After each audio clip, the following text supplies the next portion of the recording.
Welcome to today's Explainer. We're putting on our detective hats today because, well, we're looking at a classic whodunit. Or actually more like a whatdunit. If you've ever walked out to your backyard pool, your pond, or that beautiful decorative water feature only to find it looking like a literal swamp, this Explainer is absolutely for you. We're breaking down the science of algae control, drawing directly from expert insights on the causes, the prevention, and the professional solutions. Okay, let's dive into this. It is just a wildly frustrating experience, isn't it? You check your water one day and it's crystal clear. The very next morning, bam! It's turned completely green, cloudy, or coated in this gross, slippery film. Your immediate reaction is probably absolute shock, followed closely by, wait, why did this happen overnight? It feels like a sudden, unprovoked attack on your property. But as we look at the facts today, we're going to realize that this sudden transformation isn't actually sudden at all. There are hidden mechanics at play in your water. Section 1. The algae invasion. A biological response. We need to completely reframe how we look at this problem. In fact, I want you to burn this concept right into your memory. Algae rarely, if ever, just starts out of nowhere. It's always a response. Specifically, it's a biological response to conditions in your water that heavily favor plant-like growth. So if you've got algae, you aren't the victim of some random strike. Your aquatic ecosystem has actually laid out a welcoming environment.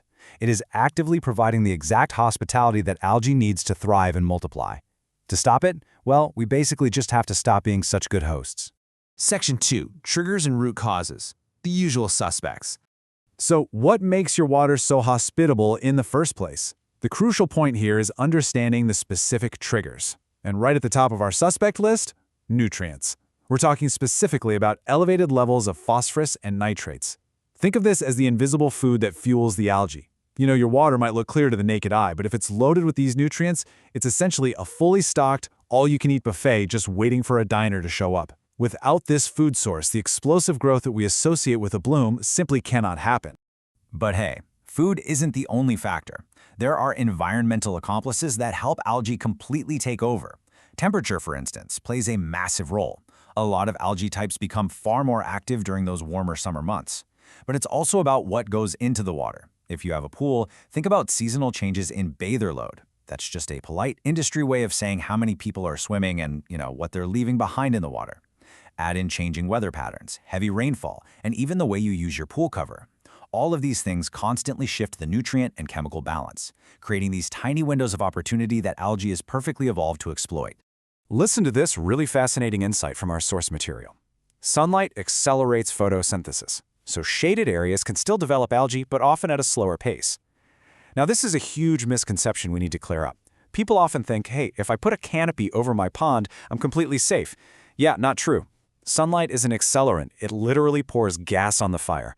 But a lack of direct sun won't completely stop a determined algae infestation if the food and the conditions are right. It really just slows it down. Moving on to Section 3. Decoding algae colors, visual clues. Now that we know exactly how it starts, let's do some forensics. And this brilliantly illustrates exactly what your water is trying to tell you. Because while color isn't a perfect diagnostic tool on its very own, it points us directly to the underlying problem. See green algae? Well, you're likely dealing with a massive sunlight and general nutrient imbalance. What if the growth is just incredibly stubborn, clinging to the walls and totally refusing to budge? That often implies inadequate filtration or poor circulation. And if you're seeing a yellow-brown algae, you're usually looking at a specific water chemistry condition, often associated with high silica levels. In ponds, these sudden spikes are often fed by runoff from your lawn fertilizers or upstream sediment right after a heavy rain. The color is the symptom for sure, but the underlying issue is the actual disease. Here is a really powerful truth. Many algae issues are essentially filtration and circulation issues in disguise. Honestly, we get so caught up in the chemical side of things that we totally forget the mechanics. If you have weak filtration or if your water is stagnant, organic debris like leaves just sits there. It traps organic matter and slowly breaks down into those exact nutrients we just talked about. If your pump and filter aren't running long enough to circulate the entire volume of your water, you are basically leaving dead zones where algae can safely set up camp without any disruption at all. That brings us to Section 4, Prevention Strategies, Defense Protocol. Okay, we've done the diagnosis, so now let's talk defense. We need actionable security measures to lock down your water against future invasions. The absolute best algae control strategy is simply making the conditions less favorable for growth. Let's look at the algae defense protocol. First up, clean up the organic fuel. Remove leaves and debris promptly and keep those skimmer baskets completely clean. Second, run your circulation and filtration consistently, especially right after a storm or heavy use. Third, please don't wait for green water to test your parameters. Test early and correct those imbalances before they become a full-blown crisis. Fourth, manage your nutrients. Be highly aware of where your lawn fertilizer is running off during a storm. And finally, use shade or barriers where feasible to just kind of reduce that direct sunlight exposure. I absolutely love this quote from the source material. Address any chronic imbalance rather than chasing algae after it appears. This is exactly what you should take away from this explainer today.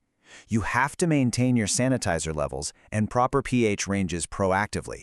If you're just reactively dumping heavy chemicals into the water every single time you see green, you aren't solving the problem. You're really just chasing the symptom, while that underlying chronic imbalance remains totally untouched. Section 5. Call professionals when DIY fails. But what happens when you do everything right and you're still somehow losing the battle? When algae keeps coming back over and over after you treat it with DIY methods, well, it's a massive red flag that the deeply rooted cause hasn't actually been solved. You get stuck in this frustrating, really expensive cycle. Professionals don't just dump stronger chemicals in and hope for the best. They take a highly coordinated approach. Technicians evaluate your specific circulation patterns, they test your filtration performance, and they map out your long-term water chemistry trends. Plus, if you have a water feature or a pond, they know how to apply system-appropriate treatments that handle the algae while utilizing safe handling practices for sensitive wildlife, plants, and the whole ecosystem. It's a holistic fix rather than just a temporary band-aid. So let's wrap this all up with a highly actionable 3-step plan to shorten your downtime and reduce your chemical waste. Step 1. Identify your environment and the signals. Ask yourself, when did it start? How fast did it spread? Was there a recent heavy rain or fertilizer application? Step 2. Test and inspect. Seriously, do not guess. The right fix depends entirely on accurate data about your root cause. And Step 3. If the algae is persistent, returning repeatedly, or interfering with safe water use, go ahead and contact a reputable professional for a targeted assessment. I want to leave you with this final provocative thought to consider the very next time you look at your pool or pond. What hidden factors are feeding your backyard ecosystem right now? Are you accidentally serving up a 5-star meal to microscopic invaders through lawn runoff or maybe weak filtration? It is time to cure the disease, not just treat the symptom.